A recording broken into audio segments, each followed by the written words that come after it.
So why do we want to train hundreds, maybe thousands of trainers to train maybe millions of fathers across the world? Because the big problem of fatherlessness is a massive problem in this world, to such an extent that we believe that this is the biggest flaw in society. You would never be a great trainer unless a compelling urge to train and impact and change people would take hold of yourself. So let me tell you how this happened with me. 2002, I was called to do leadership training in a refugee camp, Nyarangusu, in Tanzania. It was about leadership, so I had about 4 days of training, and we packed in the schedule quite tightly, so that at the end of the schedule, we had about just 1 hour that we could spend before we had to leave. And I asked myself the question, was I there to train others, or was I there maybe to be taught by God himself? And for that reason, I asked people to call me some of the leaders of the refugee camp to come and just share their stories with me. I never knew that the story of the first person will change my life forever. He was a very respectable person, and as he walked into the room, I could sense that he was a leader. Anywhere, he would be considered to be a leader. As he sat down and started to tell his story, I was dumbstruck, because this was more or less the story that he told me. He was a pastor of a small little village, and he said to me, the leader of the village. There were not many people. But then suddenly one day, totally unexpectedly, the rebel forces moved into this village. Rebel forces with machetes. These are long, sharpened blades and machine guns. And they moved into the village and they rounded them up and they made them stand in a long line from the youngest to the oldest person. He was standing on this side of the line, and on that side of the line there was a 6-year-old boy.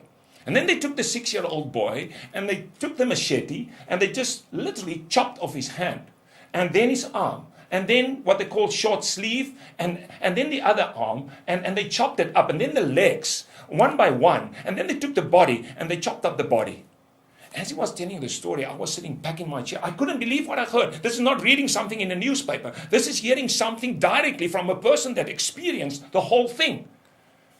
But what really impacted me is when he bent forward, and he looked into my eyes, and he literally looked into my soul, and he said to me, if that was an unnamed boy, it would have been okay. But that was my own grandson. That statement ripped everything apart inside of me. I'm not an emotional person. I'm a phlegmatic person, generally speaking. But that just shattered every emotion I ever had.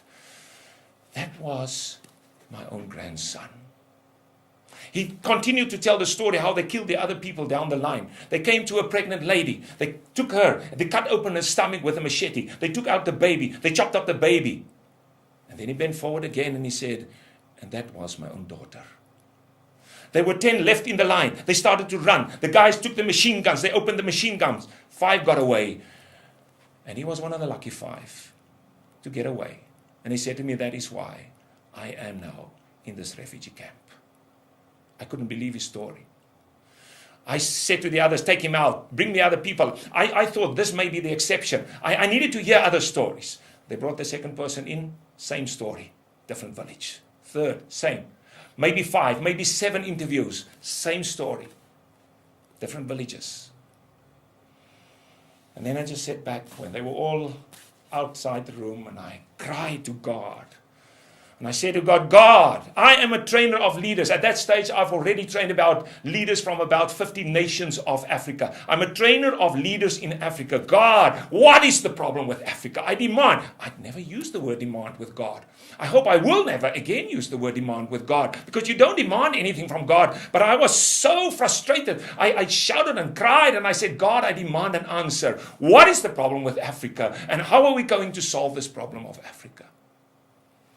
And then that clear, still voice of the Holy Spirit, look up, look left. I did that. There was one little window there. And outside this mud hut where I was sitting, there were about 300 boys, about 6 years old, with soccer balls. Every 30th boy would have a soccer ball under his arm. Not a soccer ball that you can buy, one that you make from plastic bags. They would have it around under their arms. And then I would look at that. And then God said to me, listen carefully, and I'll tell you the problem. the problem of Africa is not poverty. The main problem in Africa is not even HIV/AIDS. The main problem in Africa is fatherlessness. And unless you address that problem, none of the other problems will really be solved. Fatherlessness is the biggest problem in Africa. How are we going to address this, God? And then the clear instruction. You change the youth into the future fathers. And how you do this, you coach their coaches to become fathers for these children here that are fatherless. And you do this through soccer. And therefore I had to get involved in soccer. I never knew anything about soccer. So I said to God, why do you pick on me? I know nothing about soccer. I'm a white guy, Africa, black. I'm old. And talk to the young people, Lord. And then he did something that I also will never forget. He grabbed me by my chest, and it was as if he would hit my chest like this. And he said, do you want to change Africa on your agenda or my agenda? I had to surrender. I had to give up. All my plans, all my ideas, all my thinking about a future in Africa and what I would do in Africa. And I had to adopt God's plan and obey his instructions, which I did. We created a program for soccer coaches called Ubabalo, the mercy of God for Africa, Ubabalo Africa. We did this for a number of years. And then God said to us, you see, you are now into the issue of Africa, into the problem of Africa. But I want to show you the depth of the problem. And that he did in one training I did for master trainers of Ubabalo. And God showed me how Satan has captured the fathers of the world, and how fatherlessness is the game of Satan. It's the strongest game he plays. And if we ever would shatter Satan under our feet, we will have to address the issue of fatherlessness by training fathers how to be fathers. So, I don't know. I don't know if you are sincere about this. I don't know if you want to embark on this issue of training people, fathers, to become real fathers.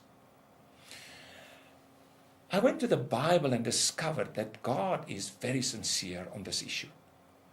The very last verse in the Old Testament says, and he will bring, referring to John the Baptist that would come as a prophet, and he would bring the fathers back to the children, and the children to the fathers. Otherwise, I will curse your land. That same instruction was given to John the Baptist. And that's why we read in Luke chapter 1, verse 17, two things that John the Baptist had to do to prepare the way for Jesus. Number one, he had to bring the fathers back to the children. Secondly, he had to bring the unrighteous back to the wisdom of the righteous. That is, bringing back good moral values. And those two things would prepare the way for Jesus. So my question to you, my friend, is, how sincere are you to deal with this problem? If you do not have a compelling reason for entering into trying to change this world by training fathers to be the real fathers as God instructed us, you would never continue on this journey. We need people that will persevere and will be determined to change a fatherless world into a world that has adopted the principles of God the Father for a restored society. I really invite you to join us on this journey.